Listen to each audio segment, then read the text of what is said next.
may have been too close? I don't know. Okay. Eric, we're not putting you over there for a reason other than a mic. Just don't want you to feel lonely over there. Yes, the audience is right, it's okay.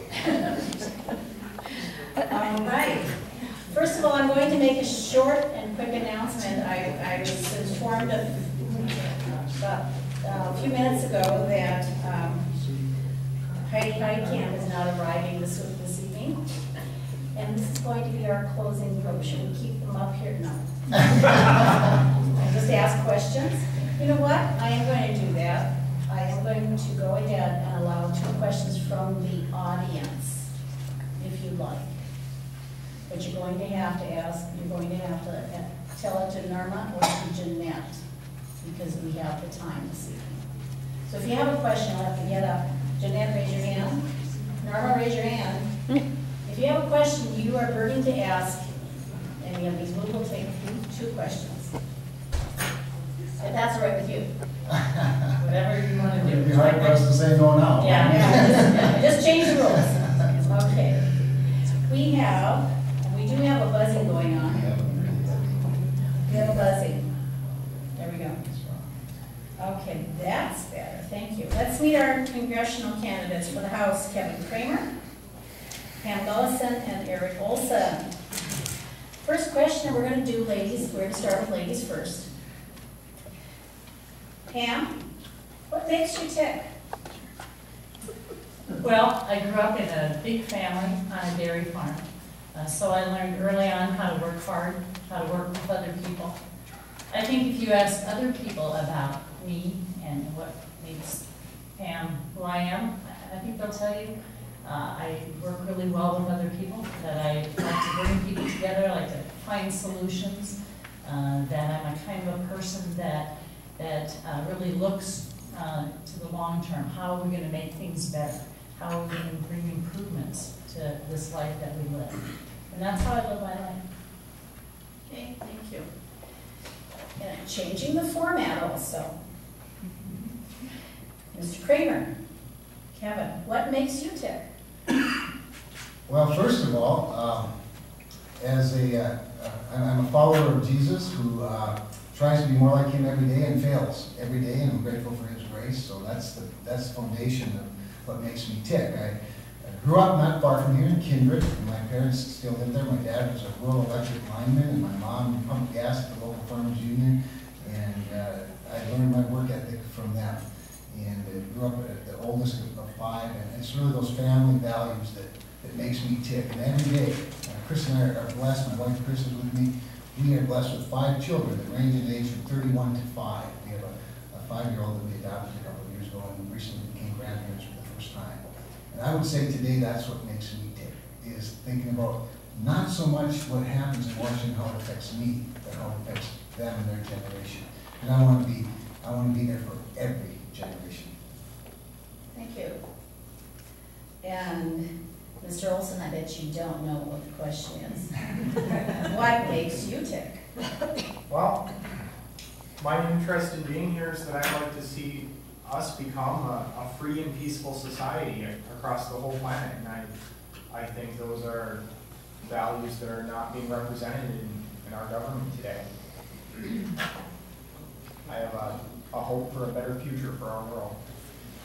Okay, thank you. And in no particular order, second question coming your way, Mr. Cramer. Your North Dakota constituents are considering you for an important elected office in the U.S. House of Representatives. If you're elected, will you go to Washington to be a statesman, or will you just show up to represent your party? Well, certainly Washington could use a few more statesmen, couldn't they? And I would definitely be a statesman, as I believe I have been for the last nearly 10 years now on the Public Service Commission as an elected official, being elected twice to that position.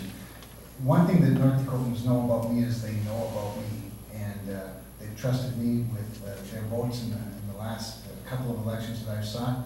And they know with me that I am who I am. They know what they're getting. Sometimes they may even disagree with me. But one thing I am is transparent. I'm honest. I'll work hard, and I'll fight for the things that matter to people of North Dakota more than anything else. One of the things I think I've established quite clearly in this last, especially election cycle, is my independence. I, as you might recall, did not seek my party's endorsement, but rather opened the process up to 100,000 voters in North Dakota. I think that's a pretty clear demonstration of my independence. But that's not to say that the foundation of the party that I represent isn't important to me. Okay, thank you. I want to go back to Mr. Olson. Same question. Your North Dakota constituents are considering you for an important elected office in the U.S. House of Representatives. If you're elected, will you go to Washington to be a statesman, or will you show up to represent a particular party? Well, I can tell you that I decided to run for office before I decided which party I was going to run under. I do agree with libertarian values, and that if I didn't, I wouldn't have chose the Libertarian Party. It also happens to be the largest and most well-organized third party. But I am my own person, and I recently learned a lot about my party going to the National Convention, and I can tell you that there's a wide array of thoughts and ideas within the Libertarian Party. I certainly am not chained to any particular group of people that would be pulling my strings in one direction or another were I to be elected. I am my own person. Thank you. Pam, you're not going to believe this, but answer the same question. We are considering you for an important elected office in the U.S. House of Representatives. If you are elected, will you go to Washington to be a stateswoman, or will you show up to represent your party? Well, our country is facing some of its greatest challenges really in the history of this nation. And what we see in Congress is more division, more partisanship, people not working together. I can tell you from my 16 years in the state legislature that I have a history of bringing people together, from working together. I think it's so important. I think it is actually one of the greatest challenges that we face right now. If we don't start bringing people together, if we don't start setting aside Democrats, Republican, the extremism, we'll never be able to get this country back on track. This great country was based on an idea, on an ideal, but not on an ideology. And that's what's hurting us right now. This deep-seated divisions is hurting our country, and I can assure you that I'll be very different from that. Thank you. And you're not going to believe us, but we're going to roll right into the next question with you, and you can continue if you want with what you were stating. We are aware that Congress has been in a stalemate. How would you facilitate compromise and working together for the good of the nation? I think you start by seeking out other people who have a genuine interest in starting to solve these big problems. And you work across the aisle. You know, I think of the city that we're sitting in right here. In 1997, it faced some of its greatest challenge, flooding that had occurred and was taking over neighborhoods and affecting this town. And what happened? The reaction was immediate. People started working together. Democrats, Republicans, nobody asked what party you were from. Everybody started working together to save the city. And a result then, now of course you have a tremendous flood protection project that has come up. That flood protection project came because of the work of a Republican governor, a Democrat congressional delegation, legislators from this district on both sides of the aisle, and they brought real solutions to this city, solved a major problem, and brought people back together. Okay. That's what we need to see our country do again. Okay, thank you. Mr. Olson, same question. Congress has been in a stalemate. How would you facilitate compromise and working together for the good of the nation? Well, I wouldn't be allied with either side of the aisle. I would place myself on the side that I felt best represented the interests of the people I'm there to represent. If people from one party bring legislation that I feel is there to ensure liberty and freedom for Americans, I'll support it. If one of them brings legislation that is meant to protect our nation from debt, from overspending, and that it's genuine in its intent, I'll support it. It makes no difference to me whether it comes from a Republican or a Democrat. Thank you. You know, I only have the same question for you, Mr. Cramer. Congress has been in a stalemate. They're doing that, aren't they? How would you facilitate the compromise and working together for the good of the nation? Well, first of all, one of the observations I've had about Washington is, and it's happened other places, but it's never been as clear as it is in Washington. So much of what happens or what doesn't happen in Washington depends to a great degree on who gets the credit for whatever it is that was supposed to happen. And when people are more concerned about who gets credit for something than whether something gets done, oftentimes it leads to stalemate. We're seeing that right now in the Farm Bill, quite frankly. I believe there are enough votes to pass a Farm Bill. There aren't enough votes in one party to pass a Farm Bill. Consequently, you have a credit problem. I think it takes a skill set, it takes personality, it takes diplomacy, it takes the ability to know how to use capital, how to store capital, when to spend capital, how much to spend to be relevant as well as right. That's a skill I think that I bring to the table, and I'll use every bit of capital I have to break stalemates for things that matter. Thank you.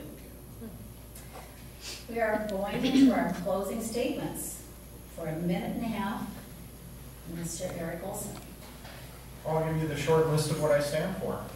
Cutting spending to a level that makes our nation sustainable. To stop inflating our currency. To promote peace and end the military occupation of other nations. To protect the civil liberties of the American people. To end the drug war.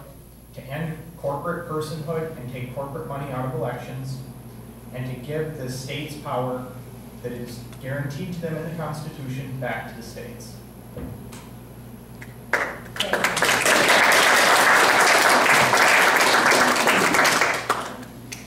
Mr. Kevin Cramer, your closing statements, please. First of all, thanks for the opportunity to be with you all for facilitating this and for a masterful job of facilitating a fair forum here. And thanks to Pam and to Eric as well for making themselves available not only for public office but for this moment. We face an incredible challenge in our country. Probably the biggest one is a $16 trillion debt. $16 trillion that is on the backs of unborn children. That is on the backs of this new grandchild of Chris's and mine and their generation. It's unsustainable and it's immoral. We have some tough decisions to make. We have decisions that require cutting. We have decisions to make that require maybe not getting all the things we're used to getting as people that rely on government perhaps too much. We also have great opportunity, and North Dakota has proven it. For the last 10 years nearly, I've had the opportunity to be a regulator overseeing one of the most dynamic economies in the world, certainly the most dynamic economy in this country. All the while, protecting the cultural and natural resources and the welfare of our citizens, unlike any other place, quite frankly. We're the model. Never has America needed more what North Dakota has to offer, and I believe that I have the best to offer the United States of America in Congress, as well as represent the best interests of the people of North Dakota. So I ask everybody for their support, everyone who's in the room tonight who's taken the time to provide their irrevocable gift of their time to be here and make themselves available to us and to this conversation. Okay.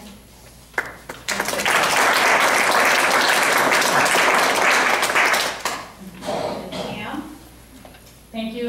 Again, thank you so much for sponsoring this and for everybody for coming out tonight. This really obviously is an example of who we are as a nation. Every even-numbered years, we come together. We allow people to come forward, put their name on a ballot, step forward and ask to lead and help serve and help solve the great challenges that this country faces. And that's where we are again today. Elections are always about the future. They are about where we're going to go from here. Here we sit in a town with a college campus. Just off to the north of us, students are gathering tonight, focusing on friendships being together, but also planning for their futures. They'll be going out and looking for jobs. We know one of the biggest challenges that this country faces right now is enough jobs, making sure that everybody who can work will have employment. We need to start facing those challenges directly. We have an unprecedented debt, and we cannot leave that to our children. We have to come together and start solving that problem. That's up to us. We need to balance our budget, we need to live within our means, and we need to remind us and everyone else that we did not inherit this for us, but that we want to pass it on to our children and to on our children's children. And so I think that that's what we talk about in this election, is where do we go from here? And we can't keep going down the path that we are now. We've had so much division and partisanship. We need to elect more people who are willing to work together, and that's what I'll do in this election.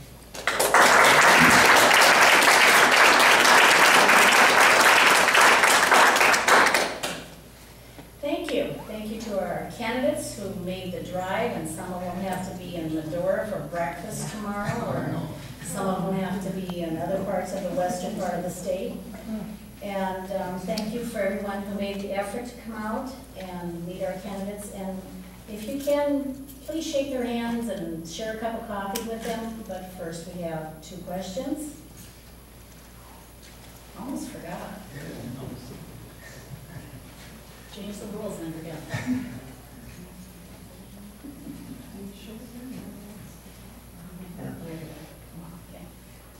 Okay. Same question for everyone. Mr. Cramer, when is government big enough, and is it too big now? Well, first of all, when is it big enough? Let me answer the last question first, the second question first. Yes, it's too big. It's way too big. In fact, one of the first things I would advocate in terms of getting this budget under control is rolling it back to pre-TARP, pre-stimulus, pre-Obamacare, so that we have a reasonable baseline to start with, and then to put a hiring freeze on all federal employees, because quite honestly, it's way too big. The problem is if we don't deal with it, we're facing a sequestration problem where the law is going to deal with it in a very unruly manner.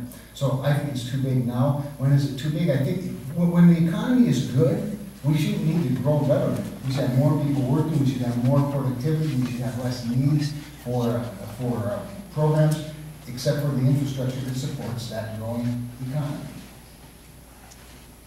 Thank you. Pam, same question. When is government big enough, and is it too big now? No, an effective government works alongside its people. It works with them, it helps support them in their lives, make sure that every individual, every person that's part of this great government has an opportunity. And it should be limited.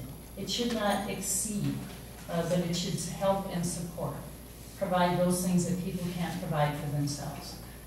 Again, when we look at our schools, we look at the roads and the kind of things that help support growth and grow jobs in this country and help support families. That's an appropriate role for government. But it should absolutely be limited, and we should require it to be limited. And we should also require that it be accountable. Every part of government needs to answer for itself. And that's part of who we are as elected officials, need to require that. Thank you. Mr. Olson, when is government big enough, and is it too big now? Well, I think we've got to go back pretty far. But we are supposed to have a limited government the way it is. We have a law, we have the Constitution, which clearly describes where the limits of power in our government, especially in our federal government, are. All we have to do is follow it. Okay. Thank you. Do we have yet another question? They're writing as quickly as possible.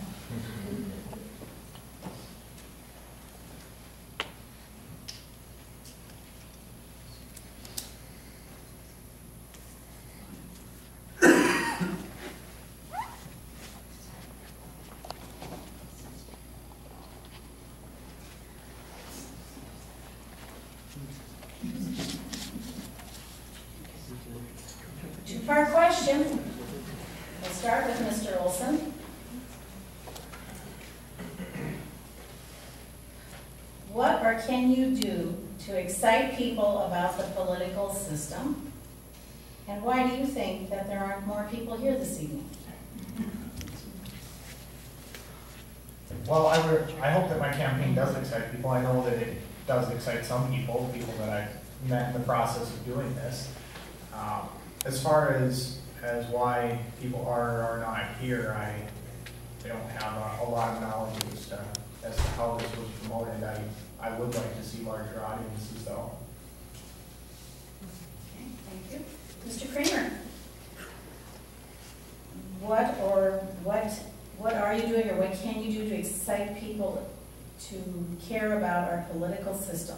And why do you think there aren't many people here, given the fact that we did advertise? Sure. I've spent most of my adult life trying to be an advocate for political participation. I love debates. That's why even when I've been an incumbent, I've accepted every debate that's been offered to me as long as I'm able to be there, because I think the First Amendment is first not by accident, because the freedom of expression is the most fundamental right in our Constitution. It all starts from there.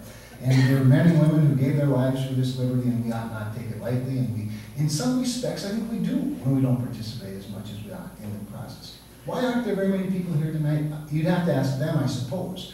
But I suspect that some of it might be that they're all busy making livings, raising families, caring about their business, living life, and they trust representative government. Hopefully they're all going to watch this on local access television, or buy the DVDs, order the t-shirts, or whatever else happens, but to make themselves aware. And one thing about Representative Gullison and I is we have made ourselves available. And we've worked this state from end to end. We've agreed to many public appearances together, and we're doing our part to make ourselves available to the public. And Pam, we'll let you finish with the same question. What can you do to excite people about the political system? And why are there, in your opinion, not so many people here? Well, it's hard to answer that question, but, I take every opportunity that I can as I travel across the state, and as I especially speak with college students, with students in high school, to remind them of what it took to build this great country. It was men and women coming together, making sure that they took this obligation, not just the opportunity that we have in this democracy, but we take it so seriously that it's our obligation, and we need to step forward and be part of it. It doesn't just happen. It doesn't. It requires all of us to be part of it. And so I remind young people all the time that this is something they need to take seriously and be part of. And that's, I think, the message that we need to make sure that we tell all of North Dakotans and Americans. On November 6th, this is your opportunity to step forward, have your voice be heard, and be part of making this country better.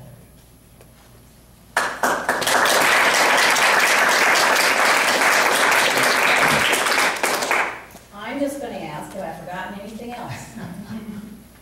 And then if I haven't, we're going to close the evening, and I'd like to thank everybody who is here for coming and people in the other room. And again, I'm going to say there's more coffee and cookies and bars if you'd like. And please take this opportunity to meet the candidates you wanted to ask one-on-one questions with. They drove and they to be here, so please take that moment and talk with them. And I want to thank all of you for coming this evening. Thank you so very much. Let's give them another round of applause.